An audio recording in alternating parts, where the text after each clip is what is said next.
I've been asked on occasion which year had the best band. The answer to me is quite simple. The Band of Gold was the best band. They were not separate bands, or different groups, or separate programs. You were all part of the whole, and the parts in the years can never be separated.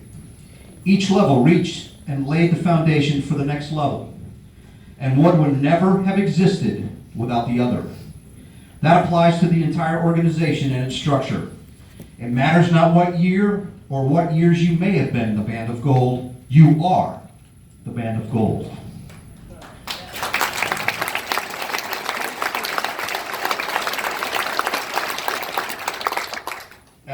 As was already alluded to in Bob's comments, the early years set the bar. They established the tradition, set the example, the expectations for the future Band of Gold. We already asked those from the classes of 68 through 71 to stand. Thank you very much for what you did for all of us in setting that example. They set the winning tradition with winning national championships in Miami, Dallas, and Minneapolis. They started building the machine.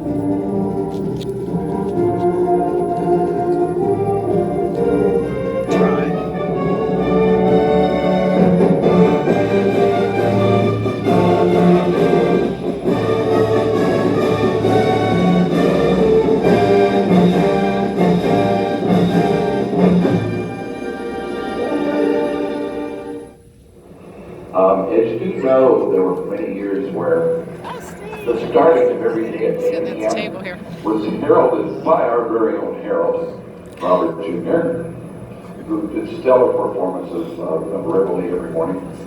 Well, one particular morning, Bob and couldn't be there to do Reveille, so the boss was going to play. Several of us volunteered. I volunteered. Both had volunteered, but the boss said with the sound of the saxophone. So, anyway, the boss said, no, I'm playing Reveille. Well, we all knew not to argue with him about things like that. So it became a problem. For some unknown reason, I think Evan and I both all woke up at the same time and realized that it was an hour earlier than Reveille. And realized that the boss was standing on the front porch of the staff cabin there, trumpet in hand. He'd been working the valves up and down, buzzing on the mouthpiece. And he'd do one of these. And all of a sudden he reached in his shirt pocket and took his glasses out and put them on and did one of these.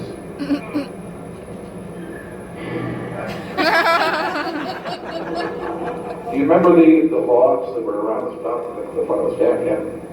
Trumpet in hand, he laid down on his back, trumpet pulled on the chest, about every 5 minutes.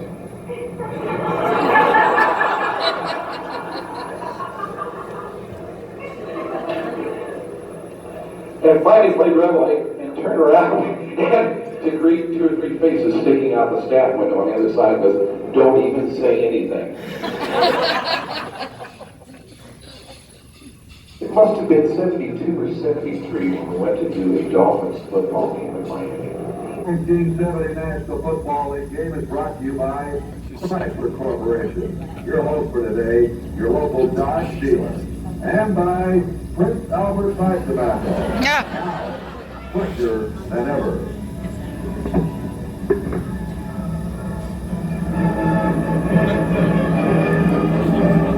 Now the Band of Gold from Largo High School, Largo, Florida, 133 boys and girls. Things had not gone well on that entire trip. Nothing seemed to coordinate right. The Dolphins people were a little tough to get along with, but the importance of that performance was pretty great to the band, to the program at that point in time. And the timing of the teams coming out of the national anthem started out absolutely abominably. Almost had to stop the band and start over because the TV people said this wasn't right, and somebody came on up to us.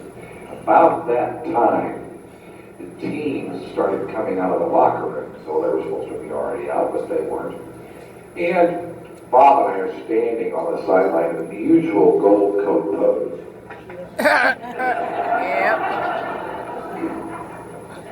And all of a sudden, we realize that there's people standing on either side of us now watching the band.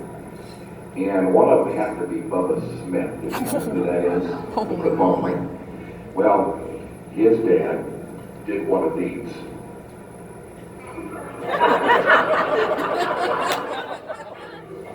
Standing on the other side, I think was Norm Evans. I'm not sure, but I think it was Norm Evans who's the Dolphins player. And he stopped doing one of these and he did one of these. And he and I are standing there. He pokes me and says, "Dusty, for God's sakes, don't say anything to make a man."